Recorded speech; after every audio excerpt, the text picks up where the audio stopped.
Momenti kur fëmia lind në rrugën e Bangkok pas evakuimit nga tërmeti.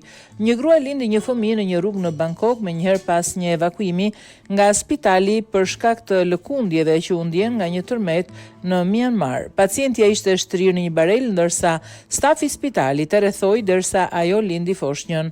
Pacientët nga spitali u mblodhën në një park, disa prej tyre ishin në barela dhe karige me rrota. Pacientja ishte shtrirë në një barel ndërsa stafi i spitalit e rrethoi atë derisa ajo ka lindur foshnjën. Pacientët nga ky spital u mblodhën në një park, disa prej tyre ishin në barela dhe karroga. Stafi i spitalit u pa gjithashtu duke u kujdesur për pacientët jashtë spitaleve.